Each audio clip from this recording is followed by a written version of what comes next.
Would you agree that not all vitamins are created equal? Well, in this video, what I'm going to do is outline the different forms of vitamin B12 and we'll dive deep into how they can be used and the best forms to use. So for those of you who are brand new to my channel, my name is Lucas, the founder of Boost Your Biology. If you've been enjoying these videos, and please hit that like button, hit subscribe down below to stay up to date with the latest and greatest health research. So before we get into the different forms of vitamin B12, we first of all need to ask ourselves, do we even need to supplement with vitamin B12? Well, the answer to that is you must do a vitamin B12 blood test to truly know whether or not you're going to benefit from a vitamin B12 supplement. And now we first need to look at the absolute purpose of a vitamin B12 blood test. Well, the purpose of a vitamin B12 test is to determine whether you have a deficiency or a lower than normal level of vitamin B12 in your body. So why is it important and relevant? Well, vitamin B12 is one of the B group vitamins. It is also known as cobalamin, and it is vital for making red blood cells and for cell and tissue repair. Now, vitamin B12 also helps with nerve health, and if you don't have enough vitamin B12, it can cause a type of anemia called macrocytic anemia. Now, this can lead to neuropathy, a type of nerve damage that makes your hands and feet tingle or feel numb. Now, vitamin B12 and folate work together to help with cellular functioning. So what about the optimal range for vitamin B12? Let's say you go ahead and do a blood test and you get your result back. What is the optimal range for vitamin B12? Well, the answer to that is between 800 to 1300 picograms per milliliter. Now, bear in mind there are various factors that can influence your vitamin B12 score, and some of those factors include red meat consumption, whether or not you're on a vegan or vegetarian diet, which I'm not a fan of, and if you consume a lot of alcohol. Next up, supplementation can obviously influence your vitamin B12 reading on a blood test. And also there are lifestyle strategies and practices that can also impact your vitamin B12 levels, and that is physical activity levels. Other factors that may contribute to low vitamin B12 include stomach acid or low stomach acid, certain medications, certain drugs, and then also an underlying medical condition. If you're someone that's been trialing different supplements and you're still lacking that energy, spark, drive, and overall vitality,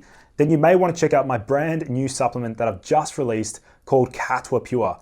Catwa Pure harnesses the power of a particular Amazonian herb known as Catawba bark, which has been used for centuries to boost mood, enhance energy levels, and act as an aphrodisiac. So definitely check out Catwa Pure. You can learn more by visiting inbeforesups.com. So what are the symptoms of below or above the optimal range for vitamin B12? Now, if you are below the optimal range for vitamin B12, you may experience strange sensations, numbness or tingling in the hands, legs or feet. You may experience difficulty with walking, or your balance or gait is impacted. You may have anemia. You may have an inflamed tongue. You may have difficulty thinking and reasoning, such as cognitive difficulties or memory loss, and you may even also have weakness or fatigue. Now, if you have vitamin B12 levels that are far above the optimal range, it may present as symptoms such as anxiety, insomnia, nausea, and also bloating. Now, here are the strategies to optimize your B12 score if you are below the optimal range. Now, obviously from a dietary perspective, we want to be increasing our intake of vitamin B12 rich foods such as red meat, eggs, chicken or lamb hearts, clams, and we also want to be avoiding alcohol in excess. From the supplementation department, we have adenosylcobalamin, beef heart, and I'll also go through some other forms of vitamin B12 that are actually beneficial to supplement with. So here are the different forms of vitamin B12 that we're going to be breaking down in this video. Number one is cyanocobalamin. That's probably the most common form of vitamin B12 that's used in various supplements. The next one is methylcobalamin. The third is adenosylcobalamin. Number 4, we have hydroxycobalamin. Number 5 is liposomal B12. Number 6, we have injectable B12. And then number 7 is spirulina. So let's start with the very first form, cyanocobalamin. Now, this is the synthetic form of vitamin B12. Now, it is commonly used in various supplements and fortified foods, mostly due to the cost and the cheapness of actually synthesizing this particular form. Cyanocobalamin is the cheapest form of vitamin B12. Now, once we consume vitamin B12, there actually is a conversion process that happens within the body. Now, once ingested, cyanocobalamin is converted into its active forms, methylcobalamin and adenosylcobalamin, through a series of biochemical reactions. Now, this is one of the worst forms of vitamin B12 as it's not well absorbed orally, and as you can see, it needs to be converted into its active form. The next one is methylcobalamin. Now, this one here is more popular as well in various supplements and B vitamin complexes, and methylcobalamin is one of the 2 active coenzyme forms of vitamin B12. Now, it plays a crucial role in methylation processes in the body, but critical bit to understand here is that if you are already an over methylator, this form can cause crazy neurological side effects. So if you want to just do a quick little Google search, symptoms of over methylation. This is when people supplement with the active forms of vitamin Bs, such as methylfolate and methylcobalamin. If you supplement with the active forms and you don't have undermethylation symptoms and you're actually an over methylator, then supplementing with this particular form of vitamin B12 can actually make your symptoms a lot worse. Now, bear in mind, this is actually a good form to supplement with though, as it gets well absorbed and it raises vitamin B12 levels or active vitamin B12 levels. So methylcobalamin is a good form to use sublingually if you are an undermethylator. The next one is adenosylcobalamin. Now, this one here is personally one of my favorite forms sublingually. That means under the tongue, and I definitely notice the energy boost and an increase in muscle strength when I use the adenosylcobalamin. Now, this particular form is the other active coenzyme form of vitamin B12, and it plays a crucial role in cellular energy production. It's involved in cellular energy production as a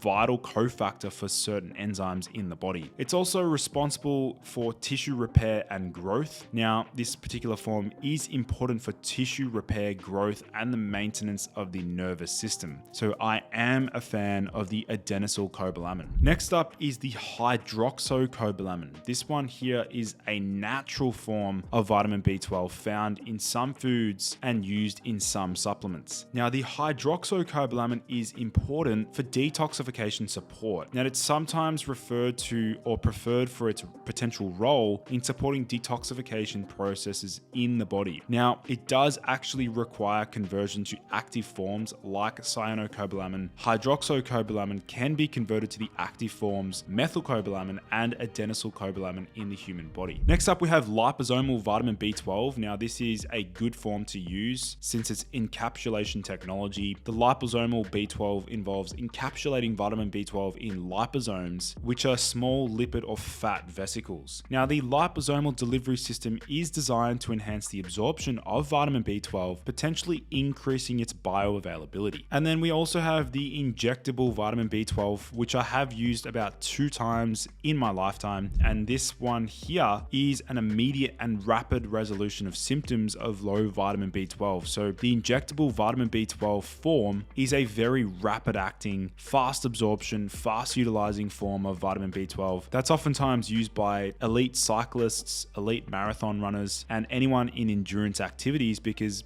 vitamin B12 is so incredibly important for improving red blood cell efficiency and also improving aerobic capacity. So I am a fan of the injectable vitamin B12. Then lastly, we have spirulina.